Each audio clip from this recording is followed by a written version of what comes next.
Well, hello, my dear friends. Justyn Smith here. Welcome to our Through the Bible series, and welcome to 2 Kings 8.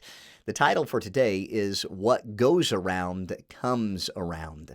And as you're joining us back on the platform, thank you for click and play. This message deals with that reaping what you sow mentality, philosophy, principle in the Bible. What goes around comes around. You'll see what I mean as we jump into the scriptures. Point one, there is a sensitive ear to the man of God. A sensitive ear. Notice verse 1 and 2.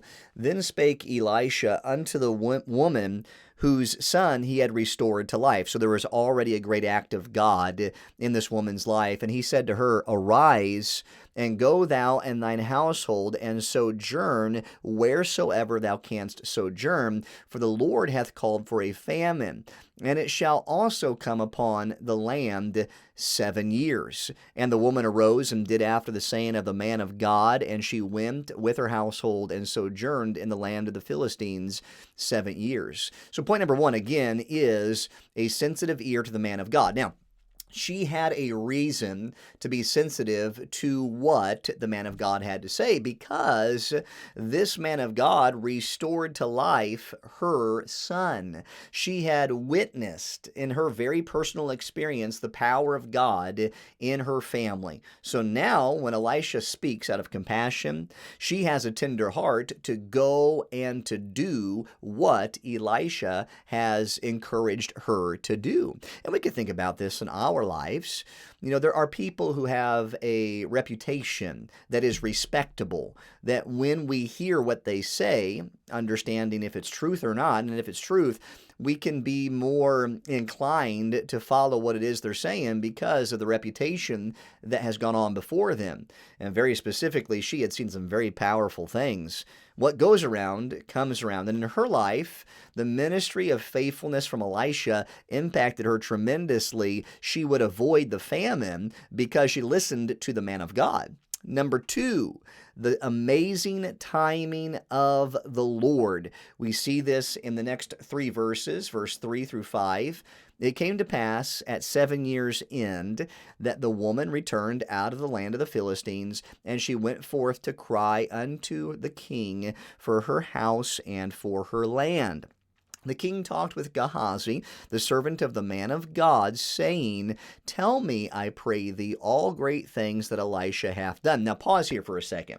Think about Gehazi from chapter 5. Think about how the last time we see Gehazi, the servant of the man of God, the last time we see him and know about him, he went out leprous as white as snow. The leprosy of Naaman clave to him. Okay, that's the last thing we know about Gehazi as he leaves Elisha, the man of God. The next thing we see is right here in 2 Kings 8. Where the king, so obviously the king calls for him, the king maybe has Gehazi in his household. I don't know. What's happened to leprosy? I don't know.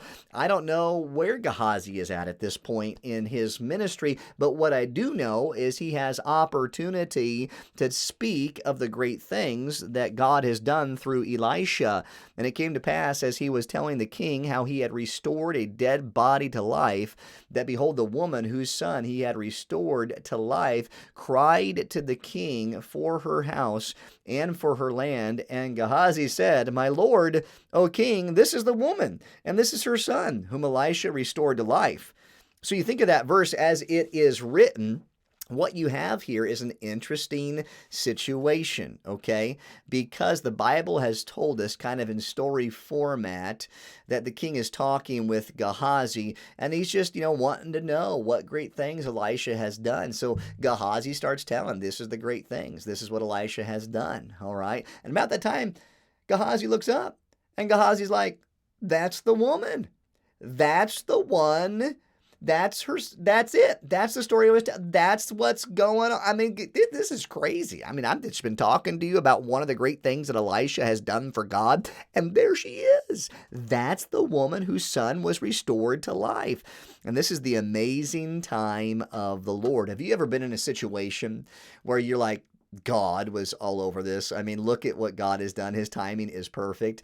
Well, the woman could speak to that because the woman is about to ask the king for her house, for her land. She's been gone for 7 years. Why is the king going to listen to her? It's very possible that the land's been given to another or that the king owns it now. She goes to the king, the one in authority, to seek it out. Number 7, she was blessed by the king.